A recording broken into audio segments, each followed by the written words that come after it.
High বন্ধুরা, তোমরা কেমন আছো? আশা করি ভালো আছো। আমিও খুব ভালো আছি। আজকে আমরা যাচ্ছি দেখো বামুনহাট কালীর বাড়ি মায়ের মন্দিরে। আজকে মেলা শেষ, ওখানে আমরা চলে যাচ্ছি। ওখানে আমাদের মানা চিনা আছে, ওখানে কবুতর নিয়ে তোমার দাদা কবুতর নিয়েছে।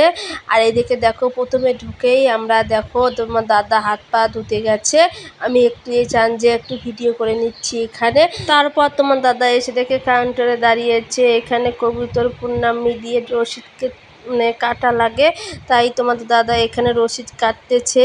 আর রসিদটা কাটতেছে তোমাদের দাদার নামে, দেখতে পাচ্ছ বন্ধুরা তোমাদের দাদার নামটা। আর এইখানে আমি কবুতর নিয়ে আসছি একদম জল টল দিয়ে ধুয়ে। তারপরে আমরা এখন মন্দিরে প্রবেশ করলাম। আর দেখো কতগুলো ছাগল বেরোভাবে বেঁধে রেখেছে, সবগুলো বলি হবে। আর ভৈষ বলি হবে একটু পরে। আর এদিকে সব পরিষ্কার পরিচ্ছন্নতা করতেছে, ভৈষ বলি হবে না। আর সবাই তো এভাবে পুজো দিয়েছে, ওই জন্য একটু পরে ভৈষ বলি হবে। আর খুব ভিড় বন্ধুরা, আমি একদম ঢুকতেই পারছি না। দেখো তোমার দাদাও ঢুকতে পারছে না। আমি তবু এর ফাঁক দিয়ে একটু ভিডিও ঠিকঠাক হচ্ছে না, তবু চেষ্টা করতেছি। তারপর কোনো মতনে আমরা ভিতরে গেলাম। গিয়ে দেখো আমাদের কবুতর বাচ্চাগুলো কত সুন্দর কুইটি বেবি। আর দেখলে তোমাদের কেমন লাগছে একটু কমেন্ট করে জানিও। এগুলোকে আমরা ওখানে রেখে আসব, আমরা কিন্তু বাড়িতে নিয়ে আসব না, ওখানেই রেখে আসব।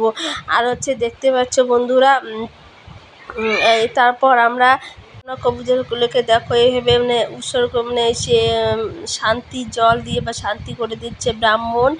আর তারপর কিছুক্ষণ পরে আমাদেরকেও দিচ্ছে। আমরা এখন চান্স পাচ্ছি না এত ভিড়ের মধ্যে। তারপর আমাদেরও কবুতরকে শান্তি করে দিচ্ছে, ফোঁটা এভাবে দিয়ে দিচ্ছে। আর তোমার দাদাকেও ফোঁটা দিয়ে দিবে, এইভাবে দেখতে পাচ্ছ বন্ধুরা। আর কবুতর শান্তি হওয়ার পরে আমরা এবার ওখান থেকে বেরোবো, কিছু পূর্ণামি দিব, দিয়ে এখান থেকে বেরিয়ে এবার মন্দিরের ভিতরে আমরা প্রবেশ করব। আর মন্দিরের ভিতরে প্রবেশ করতে করতে দেখি এত যে ভিড়, ঢুকায় যাচ্ছে না। দেখো এইভাবে আমরা তো কবুতর রেখে রাখবো ওখানে, নিয়ে বাড়ি তো নিয়ে আসবো না। পর কিছুক্ষণ দাঁড়িয়ে আমরা দেখো এইভাবে দাঁড়িয়েছিলাম অনেকক্ষণ। দাঁড়ানোর পর একটুবার জায়গা টায়গা খুঁজে পেয়ে আমরা কবুতরকে দেখো প্রণাম টনাম ঠাকুরকে দিয়ে ফুল টুল পুজো টুজো করে তারপর তোমার দাদা এভাবে কবুতরগুলোকে ওখানে ছেড়ে দিবে। আর দেখো আমার খুব মায়া লাগতেছে কবুতরগুলো এভাবে ছেড়ে দেওয়ার জন্য। আর কবুতরগুলো যেন আমি ভাবতেছি যে বাইরে ছেড়ে দেবো, না কবুতরগুলো বাইরে কোথায় যাবে, ছোট একদম বাচ্চা। ওই জন্য আমি ঠাকুরের পায়ে দিয়েছি। এখন ঠাকুর ওগুলোকে নিয়ে নিবে। দেখতে পাচ্ছ বন্ধুরা, কোথাও যাবে না, ওরা দুজনে একসঙ্গেই থাকবে ওখানে। ওরা তো বেশি চলাচল করতে পারে না। আর ঠাকুরকে বলবো পরের জন্মে যেন ওরা মানুষ রূপে জন্মগ্রহণ করে। আমার এইটুকুই প্রার্থনা ঠাকুরের কাছে। আর তোমার দাদা তো মানত করেছে কী জন্য আমি তো জানি না।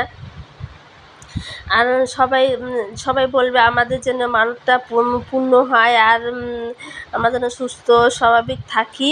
এই দেখো আমার ছেলে এদিকে বাতাসা ঢেল মারছে, আর পুরোহিত প্রসাদগুলো এভাবে নিচ্ছে। পুরোহিতটা দেখো সব ওখানে ভিড় হয়ে গেছে না, তারপর সবাই এভাবে পুজো দিচ্ছে। তোমার দাদাও কিছু একটা দুই একটা প্রসাদ নিচ্ছে ওখানে।